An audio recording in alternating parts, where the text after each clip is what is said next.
Hello, Feely Brain. How are you, Katja? Hello, Thinky Brain.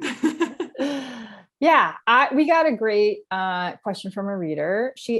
I'm assuming it's a she. Could be a he. Could be a he. I Mm, can't stop myself from crying at work in stressful situations, and it's embarrassing to me. What can I do to stop it? Great question. Super Great good question. question. Yeah, Yeah. super good question. Well, I Why know don't you you have some. start? No, Okay, no, I I was do. going to No, but say I you think you start should because I know start. you get some good messages in childhood about this that Mm. are interesting. Well, it wasn't in childhood. It was as an adult, As right? an So they're adult, okay. different. Yeah, they're different. I will say this just to put it out there, but I do feel like Katya, you should go first. Like, I think Okay. depending on what industry you're in, and I worked in the defense world and I worked in politics and the tech side of politics, where there were not a lot of women of color like me under 40. It was like me and two or three other women, right? And I was professionally raised. Let's see, we're going into it. It's fine. I was professionally raised by women who were of the boomer generation, and a lot of them were women of color, particularly Black women. And they had an approach that millennials and Gen Z do not agree with, and their approach was never let them see you cry. So I will say that, but I want to pause, and I feel like Katya, you're way more like literally qualified and certified to talk about this. So why don't we start with what you think about crying at work? Well, let's start more fundamentally. Why is that person crying? Yeah. Right? Because what is going on? And so I remember a time, I'll share a little personal example too, when I was going, this was quite a while ago, over a decade, going through a horrible divorce. And it was really threw me into a tailspin. And I would just burst out crying at work. I really couldn't help it in a way.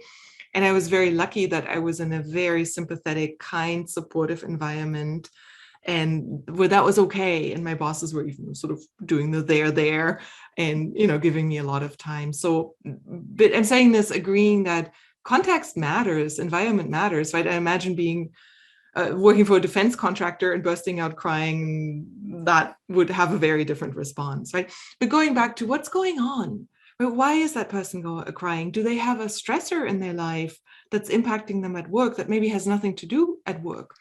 Or are they having a fight flight response at work and it's expressing itself as crying? Because that can be a nervous system response where they get scared or upset by something. And perhaps their learned response or their automatic response is to cry. So I would first like to get some more data to understand better what's going on so I can validate it and perhaps normalize it. Now, somebody lost someone or going through a divorce, Yeah. well, yeah, they're going to be upset, right? Right. And then look at what strategies do we need to help that person to function in this professional environment where it might or might not be okay to show that level of emotion. Yeah. So let's assume that it's not like, so if they're working through, and I think a lot of my journalist friends, who have to cover extremely traumatic situations and they're crying at work because they're being exposed to trauma. That's like one level, right? Like, Yeah. Yeah. if you're crying at work because the workplace is for some reason creating trauma, that is a separate conversation to be had. But what I'm Absolutely. hearing from you, Katja, is that in either event, if you have the resources to do this, find find a licensed therapist to sort of be curious and examine, right, the dynamics around this. Mm. And also, if you have a trusted friend or mentor, particularly one that exists in your industry, to reach out to them and have a conversation and get their take on it, that can be potentially useful. Again, like we probably advocate in every episode, like all data is good. So like get multiple, you know what I mean? Like don't go with one person's take, but maybe Mm. do like at least three, get three Yeah. different points of information. Um, I, I think, you know, I think the other reason why I not like this question, but I thought we should tackle it is, Mm. we're coming on and we probably have already achieved it, but we're coming on this this marker of more than 1 million people dying from COVID. Mm. And we're arriving at this moment in our history where some of our leaders, including our current president, are not doing the sort of cultural and social leadership, not doing that job that they need to do, right? Like people are trying to move about their life and, muddling through as best they can without our leaders acknowledging in a unified way this extraordinary amount of death and destruction that we've had to live through in the last 2 years. So part of my response in looking at this question was actually to be like, we should all be crying at work, to be honest, Right. Yeah. Well, and that goes back to what you talked about. All data is good, right? What is really going on? Well, useful. All data is useful. It's not good. Sorry, you're right. Useful. All data is useful, or helpful, or can give us information that's important.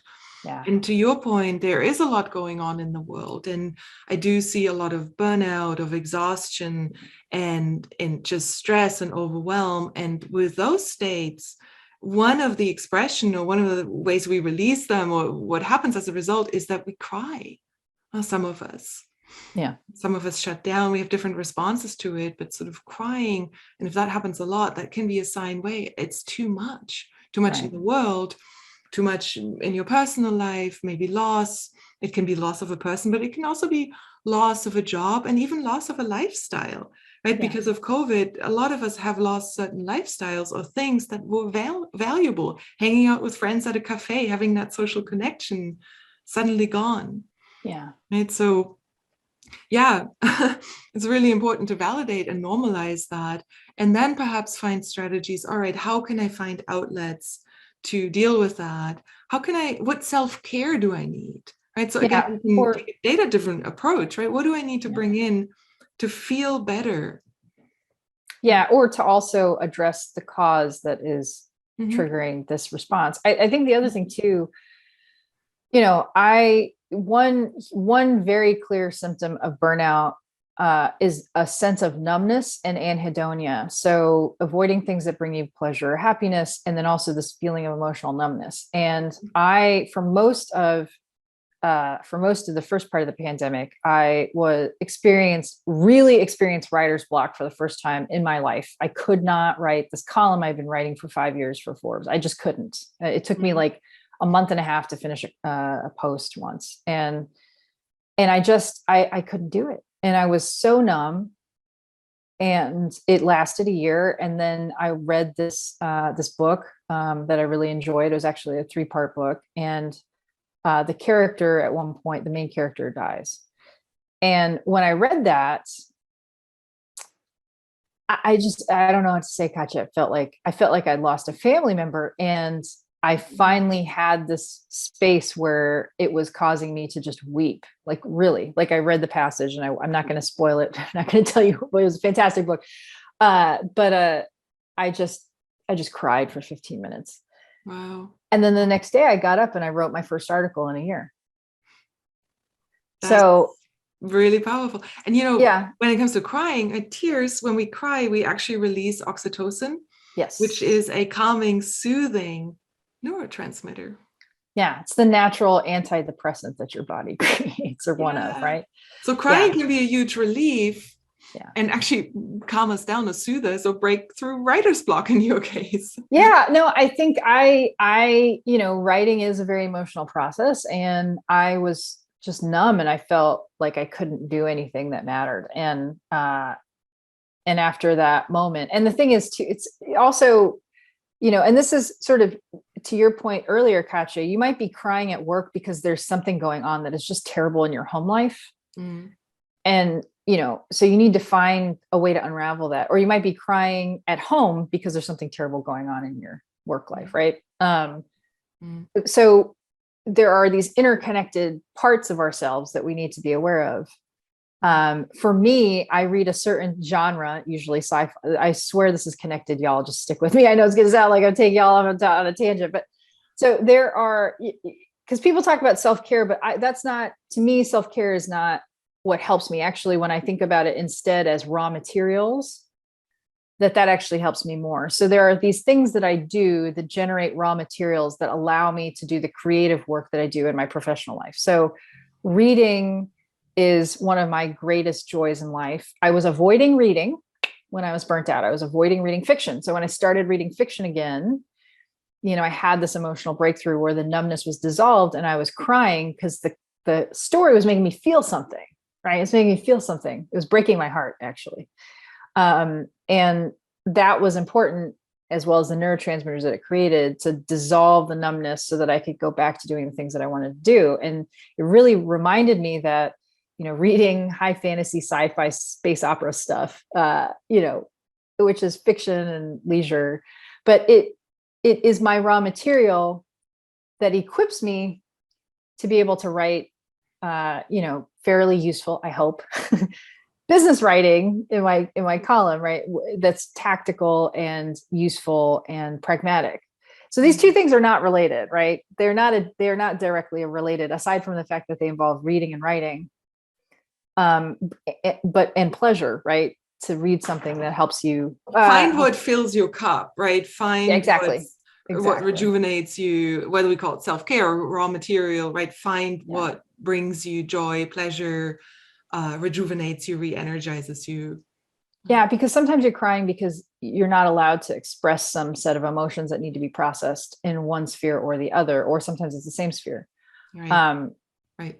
I will say though, find the cause and definitely find an outlet, find a place where it's safe to do that kind of thing. If you're like me, and by that, I mean, if you were raised by elders who taught you, don't cry in public or don't cry in front of the people that are causing you pain and suffering. Not for everyone, not saying that this is how the world should work. But if that was what you were taught and that is what you feel comfortable and align with, because that's how I am, then finding a way I have found when I allow myself time to feel the feelings, they're not going to show up in those critical conversations, right? So talking to a therapist, talking to a trusted friend or a mentor, crying and processing it. Now you are defanging that as a trigger for the crying response, potentially, right? And then and I probably will end up saying this a lot of the times, Katja, practice, right? Rehearse that conversation. Absolutely. What are they potentially going to say? Or what have they said in the past that when they say it and you try to respond, you start crying? If you know that, or you have a sense of that, like rehearse against that in preparation for that meeting, especially if it's like a high stakes kind of meeting, right? Because then when you get into that situation, like emotions are upsetting when they are unexpected, right? But by rehearsing through it, now you're taking control back of the situation, right? Because you're not going to be surprised by it. Right. That's so key. And the other thing I would add, by the way, very good mix of feeling and thinking that you just gave, right? Oh yeah. Look at that. Yes. The other thing I would say, forgive yourself if it happens. Oh yeah, what a good tip. For a reason, right? It happened for a reason. Don't be hard on yourself, because the harder you are, the worse it's actually going to get, because now you're so focused on it. I messed up. I'm so bad. Right? So forgive yourself, and then learn, in addition to rehearsing the conversation, also learn some strategies to calm your nervous system. So if you feel the crying come up, can you take a couple of deep breaths? Can you take a pause, breathe, and say, I'm okay, I'm going to be okay, I'm safe, and whatever the message is that you need to hear. And really practice that as well, not just the intellectual part, the thinky part to rehearse the conversation, but also to rehearse calming your nervous system and being in a more parasympathetic nervous system state, calm or, action oriented and all of that. Yeah, I love that. Yeah. And in both cases, we're advocating rehearsal. Like you can't you have to, and Katja, let me know if I got this right. There has to be some level of distress tolerance that can be helpful to build. Right. And so I actually encourage people when they come to me with these types of questions, beyond all doing this important sort of assessment and work with a therapist or whomever, that you really want to develop some distress tolerance. And that doesn't mean you put yourself into bad and harmful places over and over again. It's what Katja just said about learning how, tactics to soothe, calm, and stabilize your nervous system and be in that mindfulness place so that you can tap into your somatic wisdom and information. Right. At some But point, I think we need to talk about the window of tolerance, right? This is what we're talking yes, about. How big or small is your window of tolerance for difficult emotions? When yes, do you go into fight flight and when do you shut down? right. Yeah, Yeah. let's make it a topic. Yeah. Next time. Yeah. Well, thanks, Feely Brain. I think we had a Thanks. good conversation here. Yeah, thank you. Thinky Brain. This was good.